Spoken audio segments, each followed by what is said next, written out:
Another heartbreak.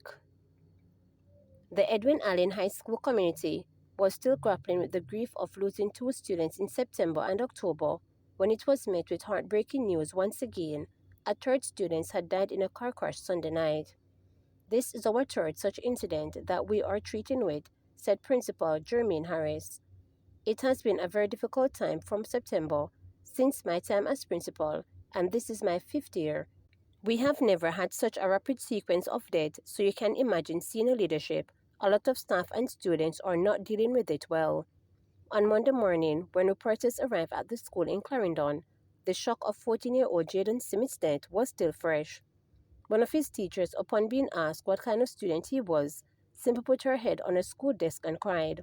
Unable to speak further, while another teacher expressed that the school had not gotten a break from the cloud of grief that continues to thicken since classes began after summer. The school was first plunged into mourning in September when 15-year-old student athlete Tanisha Gale fell ill during training. The youngster, described as a rising track star by Harris, was rushed to the school doctor and then to hospital where she died. The principal explained that a single sudden and unexpected death was painful enough, citing the youngster's potential. Then, following the passage of Hurricane Melissa, October 28th, a male grade 11 student died. The circumstances of his death are unclear. Harris told reporters that an investigation has been launched into the matter. Currently, he is not yet buried. We are also dealing with that loss, and today we heard about Jaden, Harris noted. A lot of questions are being asked. Why Edwin Allen? Why is this happening? So we have to now provide the psychosocial support and grieving counsel. We have 3 guidance counselors and they are overworked, Harris noted. Jaden, who was from Coral River District in Clarendon, passed on Sunday night after being injured in a single vehicle crash on the Trapton Main Road. Police report that about 6:30 p.m., he was a passenger in a Nissan Sunny motor vehicle when he collided into a wall. Both occupants were taken to hospital where Jaden was pronounced dead. Harris explained that when the news reached the school, emergency personnel was called immediately. Right away, we had to activate our trauma response team to provide support for his classmates, the school family, and staff members, he explained. During assembly on Monday morning, Harris led the school in observing a moment of silence for Jaden. Sometimes you can't find the words to offer that reassurance, but always during this time, show empathy and extend yourself as much as possible to those severely affected, the principal told reporters. He said the school, which has won the Issa Grace Kennedy Girls Championship title 10 times, its most recent being in 2024, will always be the home of champions. And while training is ongoing for the looming track season, it is focusing on mental health of students and staff as well as the recovery of the school. No member of staff, no student, no parent wants to hear. And this is a very difficult one for us as a school. We have to look to the Comforter who is able to comfort us during this time. I must bring to you that last evening there was an accident near Chapelton.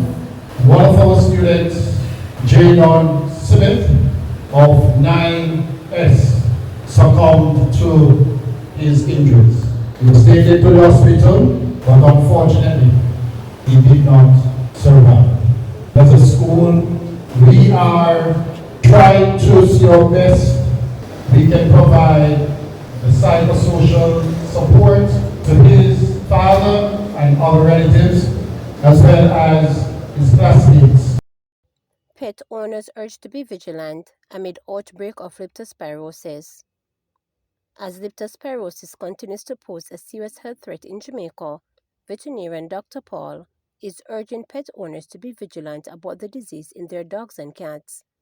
The Health Ministry has declared a leptospirosis outbreak with 14 related deaths, 6 of which have been confirmed. Up to late last week, there were 90 suspected cases. Speaking at a leptospirosis sensitization webinar for pet owners, the doctor urged pet owners to watch out for leptospirosis symptoms in dogs, including loss of appetite, fever, and blood in the stool. While cats do not get sick as often as dogs, he noted they can still carry the bacteria and shed it in their urine.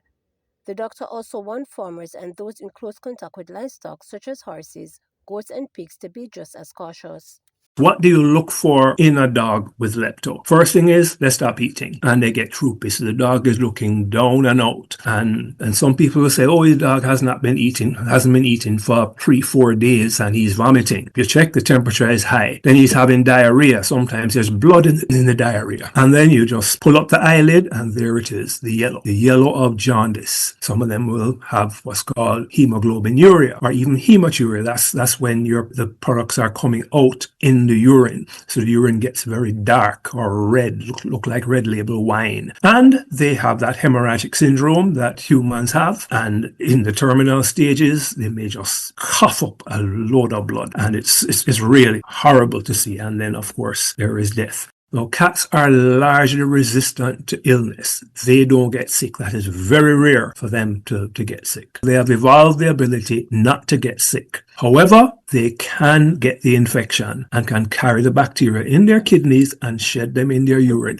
for extended periods. They can be there for years and they can be shedding lepto. So if you have a cat that is a mouser that likes to kill and eat rodents, then that cat could be a concern. But then the nice thing about cats is that they don't pee all over the place. They tend to go into the yard and they dig a little hole and they pass their waste products in there and they cover it up. Or if you have a litter box, they do that in the litter box, but then you need to be careful. If you have to wear gloves, wear gloves. Otherwise, make sure you wash your hands properly after handling the litter box. Horses, they can have a similar effect to that in dogs. Cattle, goats, and sheep, the younger animals may get the usual type of infection and illness, but the older animals, the pregnant females, and this applies to pigs as well, tend to suffer abortions or miscarriages. And sometimes it can happen in what's called an abortion storm, where I remember I had a farmer whose goats must have been about 6 to 10 of them just aborted in the space of about a week. And when we drew blood and tested, lepto was everywhere. In pigs, it's part of a syndrome. In birds, infection is very, very rare, so it's unlikely that poultry will actually carry it. But your rabbits or their pocket pets, like your pet rat, hamster, gerbil, guinea pigs, they can get infected and carry it with no signs of illness. Truck driver shot dead in Newlands, Portmore. A 44-year-old truck driver was shot dead in Newlands, Portmore on Sunday, the St. Catherine South Police noted. The deceased is suspected to be from Craighead, Golden District in Manchester. Reports were that around 4:20 p.m., officers were alerted to a dirt track off Newlands Road where they discovered Becksford's body lying on its back in a pool of blood. It had what appeared to be a gunshot wound to the head. He was dressed in a black polo shirt, blue jeans, and Clark shoes. Investigators say no motive has been established. The Portmore Criminal Investigations Branch is probing the incident. Dr. Chang recovering well after medical procedure. Deputy Prime Minister and Minister of National Security and Peace, Dr. Horace Chang, is recovering well after undergoing an elective medical procedure over the weekend. According to a statement from the Office of the Prime Minister issued on Monday, the Deputy Prime Minister is expected to make a full recovery. No further details were provided about the procedure. In the interim, Prime Minister Andrew Holness will oversee the operations of the Ministry of National Security and Peace. Government officials extended well wishes to Dr. Chang, expressing hope for his speedy recovery and timely return to official duties. To subscribe, like, share, and click the notification bell for daily updates.